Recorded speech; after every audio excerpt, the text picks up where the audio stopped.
E estamos de volta com o Estúdio 360. Olha, não foi só a dinâmica das relações de trabalho que sofreu impacto com a pandemia, mas também a saúde mental dos profissionais que estão trabalhando à distância. Não é todo mundo que se adapta ao home office. Exatamente, Cacá. As pessoas são diferentes. Tem quem prefira o isolamento, trabalha até melhor no silêncio de casa, mas também tem quem precisa daquele ritmo do presencial. E é a geração mais jovem que vem sofrendo mais com o esgotamento profissional ou a síndrome de burnout. Os números são alarmantes. 45% dos líderes que fazem parte da chamada geração Z tiveram deterioração da saúde mental com o trabalho remoto ou híbrido. Esse é o nosso assunto agora, aqui no estúdio, com a psicóloga Vânia Goulart, CEO da Selecta, empresa de RH, e com Flávia da Veiga, especialista em ciência da felicidade. Muito boa tarde, gente. Boa tarde. Boa tarde. Boa tarde. A síndrome de burnout, que passou a ser conhecida mais recentemente, inclusive, se não me engano, teve agora uma regulamentação em relação às questões trabalhistas. Como a gente pode definir essa síndrome, Vânia? Então, a síndrome entrou agora no OMS em 2019, mas começa a fazer efeito agora em 2022 para questões trabalhistas. Ela trabalha com um estresse pós-traumático, ou seja, quando a gente trabalha com esgotamento profissional.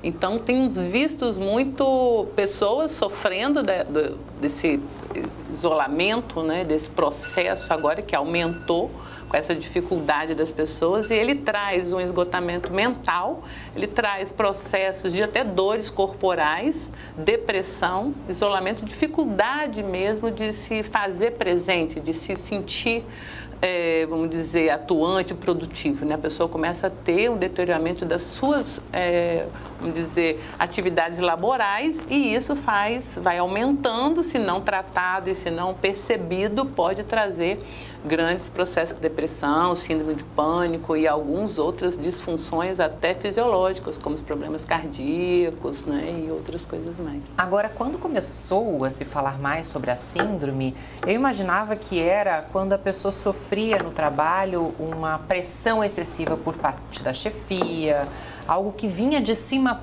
para baixo, sabe? Mas pelo que eu vejo hoje, não é bem assim, né? Às vezes a pessoa não fica bem naquele ambiente, não necessariamente ela está sendo assediada, algo assim. Exatamente, esse é o ponto. Porque quando a gente fala de burnout, a gente está falando de um esgotamento. E o esgotamento, inclusive, pode ser relacionado a trabalhos que a gente ama fazer. Esse é até um ponto interessante que tem sido identificado em pesquisas, inclusive pessoas que têm propósito, que são apaixonadas pelo que fazem, elas se encontram também com a síndrome de burnout, porque quando você entra no esgotamento mesmo. E esse esgotamento não necessariamente tem a ver com a pressão da chefia, porque às vezes você pode ter uma pressão própria, interna. Eu quero ser o melhor profissional que eu puder ser. E eu me cobro tanto para ser esse bom profissional que eu não sei quando parar. Eu não sei quando, por exemplo, descansar. Eu não sei quando fazer pausas. E o home office acabou potencializando isso. Porque como você está em casa, você acha que você trabalha 24 horas, você não faz pausas. Quando a gente vai, por exemplo, para videoconferência, aquilo é muito prejudicial. Porque você fica numa reunião após a outra, você não para, você não tem pausas, por exemplo, para respirar, para refletir. O cérebro não para nesse processo e você acaba entrando em esgotamento. Muito interessante. Vânia, eu tive um relato de um amigo que inclusive acabou se demitindo porque ele falou o seguinte, ele no home office, ele não conseguia parar de trabalhar, mais ou menos como o Flávia está citando aqui para a gente. Eu queria que você nos citasse o seguinte, ou nos recomendasse o seguinte, o que a pessoa que nesse momento está trabalhando em home office, que veio para ficar, é uma realidade que veio para ficar, como é que ela pode conseguir ter esse espaço, como Flávia disse, para relaxar um pouco, para cuidar um pouco mais de si, para não se entregar demasiadamente ao trabalho? Eu acho que Flávia trouxe a questão da pausa, né, da gente se policiar, da gente se conhecer. Então, o processo de autoconhecimento e de organização mental, né, que a grande maioria das pessoas estão sofrendo, e os líderes também de ajudar os seus subordinados nessa divisão de tarefas. Porque uma vez você sentado na frente da câmera, você não consegue dividir. Eu tenho uma formulazinha que eu uso há anos com os meus clientes e comigo, que é da gente dividir as nossas 24 horas em 3 grandes blocos de 8. Então, 8 horas a gente precisa descansar. E eles podem ser assim, não só à noite, quando você vai dormir, porque tem gente com 6 horas fica bem, e aí você vai pausar isso ao longo do dia para você ter uma refeição e tudo. 8 horas laborais, ou seja, você vai trabalhar, vai produzir, vai entregar os seus resultados, vai se desenvolver, e 8 horas para você cuidar de você.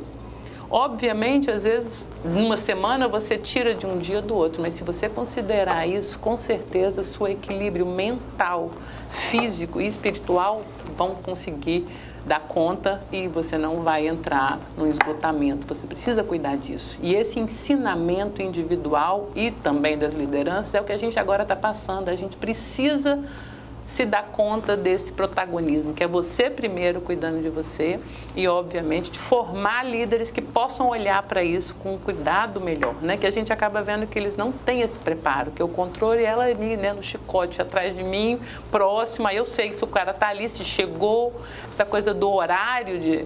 Não tem mais sentido, né? A gente vai precisar melhorar e evoluir muito isso, né? 8 horas de trabalho, mas dentro da forma que você conduzir, será muito melhor. Agora, nessa pesquisa que apontou 45% das jovens lideranças com síndrome de burnout por causa do trabalho remoto ou híbrido, é mesmo impressionante, é quase metade desses jovens, é muita gente, né? Como eles podem fazer nesse sentido de ter uma vida mais saudável, de entrar nessa fórmula de 8 por 8 por 8, né? O que eles devem pensar e também como convencer a chefia de que ele não está ali 24 horas à disposição. Principalmente hoje, mesmo quem não está no trabalho remoto, está com o WhatsApp, né? Verdade. Então, como fazer isso? Como aliar isso tudo? Eu acho que a Vânia até traz uma questão importante. Eu acho que tudo começa por uma liderança consciente. A gente precisa de líderes conscientes. Líderes conscientes de que não adianta matar a galinha de ovos de ouro. Não adianta pressionar a ponto das pessoas adoecerem. Então, esse processo precisa começar por um líder. Um líder que entenda, esteja atento, por exemplo, para os sinais dos seus funcionários. Que entenda que ele está em casa e que com isso ele vai ter um pouco mais de dificuldade de lidar, né, de separar todos essa rotina e esses elementos. Então, o primeiro passo é o líder. O segundo passo é você mesmo, num processo, num primeiro ponto de autoconhecimento. Ou seja, quais são os meus limites? E entender que quando eu descanso, a pausa não é luxo. Por exemplo, a atividade física. Também não é luxo. Você não vai para a academia ou vai fazer uma caminhada porque você quer ficar bonitinho em forma. Você vai, por exemplo, para prevenir um adoecimento mental, para prevenir um Alzheimer, para inclusive melhorar a sua capacidade cognitiva de raciocínio e de tomada de decisão. Então, trazer elementos que possam reduzir o estresse, porque quando você está muito estressado, você tem uma descarga de cortisol, isso inclusive dificulta a sua tomada de decisão e seu raciocínio.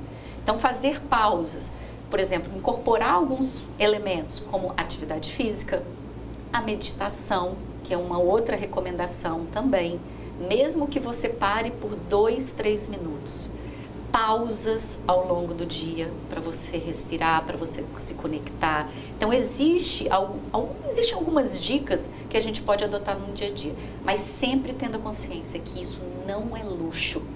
Isso é preservar a sua sanidade e o seu trabalho de longo prazo. Você vai trabalhar melhor. Agora, isso são medidas que as pessoas, né, podem adotar na tentativa de evitar o burnout. Sim. Agora, e se a pessoa já está sofrendo com essa síndrome, Vânia, qual é o caminho para ela tentar algum tipo de alívio na situação que ela está vivendo? Primeiro é realmente identificar, porque ela é difícil. A gente tem muita facilidade, não sei, se alguém está com o braço quebrado, se eu estou com o braço, eu sei, eu não mexo com o braço, eu paro com o braço.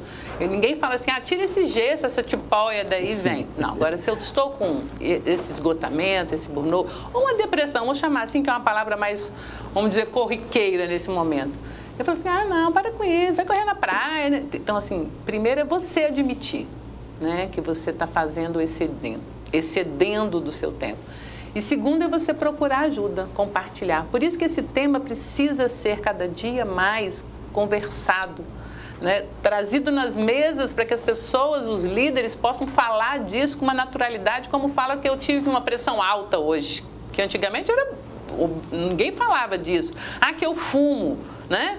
Ninguém comentava. Agora todo mundo já sabe, comenta isso em qualquer mesa de reunião. Todo mundo fala que isso é proibido, que isso tem que melhorar. Agora, ainda da saúde mental, esse tema é meio parado, assim, meio tem um paradigma de que é loucura, porque a saúde mental está ligada na loucura, né? Então, eu queria comentar dos 45%, né, que você trouxe, dos jovens, porque eles estão, assim, uma explicação minha, só um sentimento mesmo, porque, assim, como eles estão naquela ascensão de querer agarrar o mundo, então, nesse momento, é agarrando dessa forma. Então, eles não se percebem. Então, tem um autoconhecimento, uma maturidade ainda inferior. Por isso, aceleram demais. E estando em casa, né, com essa disponibilidade aí, e esse aqui, que eles têm mais acesso, com mais facilidade.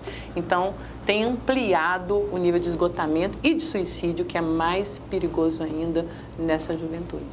Tá, joia. Muito Ai, que bom, pena que acabou. Muito bom. Muito obrigado, Flávia. Obrigada, eu Obrigado, adorei a conversa. Obrigada a vocês. Vamos trazê-las mais juntas também. Agora É isso aí, eu também. E a gente oportunizar essa conversa, Sim. que eu acho que vocês têm esse papel muito importante de trazer isso. Obrigada pela A oportunidade. gente que agradece, Flávia. Intervalo e na volta conheça a artista plástica que investe em murais, painéis, estampas, trazendo mais cor e alegria por onde passa. Até já.